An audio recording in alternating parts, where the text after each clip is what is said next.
8 फेरों का 8वां वचन। स्वाति ने इसी साल शहर की कॉलेज से पढ़ाई पूरी की है और अब उसके लिए जगह जगह से रिश्ते आने लगे हैं। स्वाति से ज्यादा उसके रिश्तेदारों को उसकी शादी की चिंता है, इसीलिए जो भी स्वाति के घर आता वो किसी नए लड़के की खबर जरूर ले आता। अरे दीदी, ये फोटो देख के बताओ कैसा है। राहुल नाम है लड़के का, मेरी सहेली की बहन का बेटा है। अपनी स्वाति के साथ एकदम प्यारी जोड़ी लगेगी इसकी। जरा दिखाना, फोटो तो बढ़िया लग रहा है। कोई गलत आदत वादत तो नहीं है ना इसे? और कमाता कितना है? अरे कोई गलत आदत नहीं है दीदी, आप कहो तो एक मीटिंग करवा देती हूँ, फिर सब कुछ फाइनल कर लेना। हाँ, ये सही कह रही हो तुम। संडे को स्वाति के पापा भी घर पे ही रहेंगे।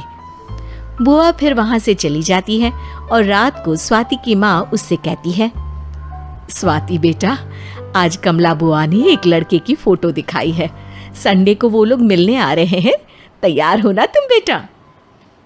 अरे मम्मी, आप कहाँ कमला बुआ के चक्कर में आ जाती हो? अभी इतनी जल्दी कोई शादी वादी नहीं करनी है मुझे।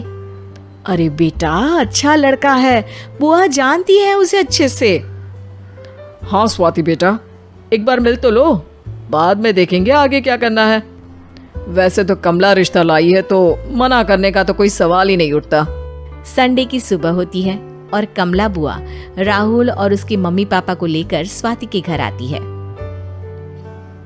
अरे आइए आइए भाभी, इसे अपना ही घर समझिए, इनसे मिलिए। ये मेरे भैया और ये मेरी भाभी है। नमस्ते भाभी जी, ये है हमारा लड़का राहुल, सरकारी नौकरी की तैयारी कर रहा है ये। वैसे आपकी बेटी कहाँ है? अरे स्वाति बेटा, बाहर आ जाओ। वैसे कितनी पढ़ाई की है स्वाति ने? जी, पोस्ट ग्रेजुएट है हमारी बेटी साइंस में। ये सब तो ठीक है, पर घर संभालना जानती है या नहीं? हमें कौन सी इससे नौकरी करवानी है, नौकरी तो मेरा बेटा करेगा ही। पर मैंने इतनी पढ़ाई की है और आप चाहती हैं कि मैं घर पर ही बैठी रहूं?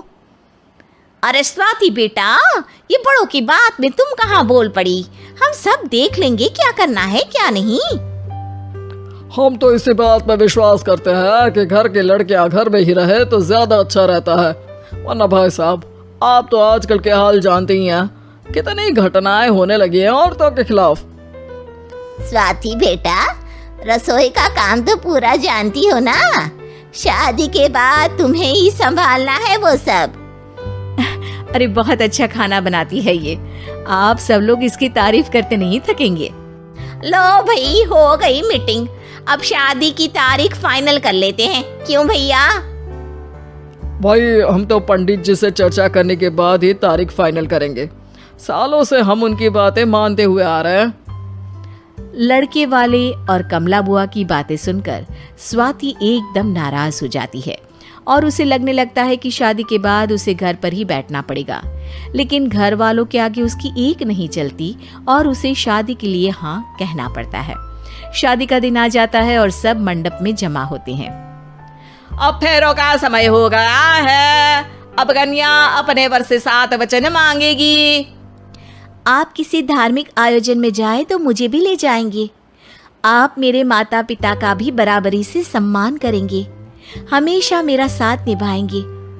आपको दोनों परिवार की जिम्मेदारियां बखूबी निभानी होगी। हर जरूरी बात में मेरी भी राय लेंगे। आप सभी गलत आदतों से दूर रहेंगे। आप मेरे अलावा किसी और औरत से कोई गलत संबंध नहीं बांधेंगे। ये 7 वचन पूरे हुए, वर क्या तुम्हें ये सारे वचन मंजूर है? जी हाँ पंडित जी, मैं सारे वचन अच्छी तरीके से निभाऊंगा। अरे वाह वाह, बढ़िया तरीके से सब काम संपन्न हो गया। तो इसी के साथ विवाह संपन्न हुआ और आज से ये दोनों पति पत्नी हुए।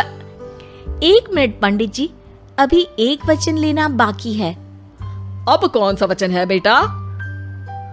मैं अब हमेशा के लिए किसी दूसरे घर में जाने वाली हूँ, तो पति के अलावा मैं अपने सास ससुर से भी एक वचन लेना चाहूंगी। अब कहो बेटी।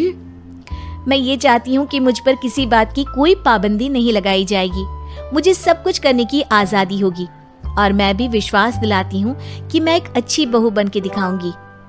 स्वाति की बात सुनकर उसके सास ससुर एकदम चौंक जाते हैं और कुछ बोल नहीं पाते कि उतने में कमला बुआ बोल पड़ती है। अरे बेटा, ये भी कोई कहने की बात है? रानी बन के रहोगी तुम तो। वचन देने से पहले सोच लीजिए, क्योंकि शास्त्रों में वचन ना निभाने वालों के लिए नरक से भी बदतर सजा लिखी है। स्वाति की चालाकी से वहां मौजूद सब लोग प्रभावित हो जाते हैं और लोगों में बदनामी ना हो जाए, इस कारण स्वाति के सास ससुर को उसे वचन देना पड़ता है। और कैसी अपशकुन वाली बातें कर रहे हैं आप पंडित जी? हमें मंजूर है बेटा तुम्हारी शर्त। स्वाति अपनी समझदारी से अपनी बात अपने ससुराल वालों से मनवा लेती है और खुशी खुशी राहुल से शादी कर लेती है। अब से हर शादी में मैं खुद 8 वचन दिलवाऊंगा। ओम मंगलम मंगलम मंगलम।